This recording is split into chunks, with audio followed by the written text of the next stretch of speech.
കണ്ണൂർ പയ്യന്നൂരിൽ വൻ സ്പിരിറ്റ് വേട്ട. മംഗലാപുരത്ത് നിന്ന് കേരളത്തിലേക്ക് കടത്തുകയായിരുന്ന 7000 ലിറ്റർ സ്പിരിറ്റാണ് എക്സൈസ് പിടികൂടിയത്. ഈ വിഷയത്തിൽ ലോറി ഡ്രൈവർ അടൂർ സ്വദേശി അഖിലിനെ കസ്റ്റഡിയിലെടുത്തു. ഓണക്കാലം ലക്ഷ്യമിട്ട വ്യാജ മദ്യ നിർമ്മാണത്തിനാണ് സ്പിരിറ്റ് കടത്തിയതെന്നാണ് എക്സൈസ് വ്യക്തമാക്കുന്നത്. ഓപ്പറേഷൻ തണ്ടറിന്റെ ഭാഗമായി എക്സൈസ് വകുപ്പ് നടത്തിവരുന്ന ഓണാഘോഷ സ്പെഷ്യൽ ഡ്രൈവിനിടെയാണ് സ്പിരിറ്റ് പിടികൂടിയത്.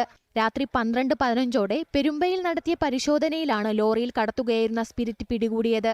ഉമിച്ചാക്കുകൾ കൊണ്ട് മൂടിയ നിലയിൽ 35 ലിറ്റർ വീതം ശേഷിയുള്ള 200 കന്നാസുകളിലായാണ് സ്പിരിറ്റ് സൂക്ഷിച്ചിരുന്നത്. ലോറി ഡ്രൈവർ അടൂർ സ്വദേശി അഖിലിനെ എക്സൈസ് സംഘം കസ്റ്റഡിയിലെടുത്തു. ഓണക്കാലത്തെ വ്യാജമദ്യ നിർമ്മാണം ലക്ഷ്യമിട്ടാണ് സ്പിരിറ്റ് കടത്തിയതെന്ന് എക്സൈസ് ഉദ്യോഗസ്ഥർ പറഞ്ഞു. ഹുബ്ബള്ളിയിൽ നിന്ന് കൊടുങ്ങല്ലൂരിലേക്കാണ് സ്പിരിറ്റ് കൊണ്ടുപോയിരുന്നതെന്നാണ് സൂചന. സംഭവത്തിൽ കൂടുതൽ പേർ ഉൾപ്പെട്ടിട്ടുണ്ടെന്നാണ് എക്സൈസിന്റെ സംശയം. തുടരന്വേഷണത്തിന്റെ ഭാഗമായി വരും ദിവസങ്ങളിൽ കൂടുതൽ പ്രതികളുടെ അറസ്റ്റ് ഉണ്ടായേക്കുമെന്നും അധികൃതർ അറിയിച്ചു. പയ്യന്നൂർ എക്സൈസ് ഇൻസ്പെക്ടർ എൻ വൈശാഖിന്റെ നേതൃത്വത്തിലാണ് സ്പിരിറ്റ് പിടികൂടിയത്. ജനം, കണ്ണൂർ.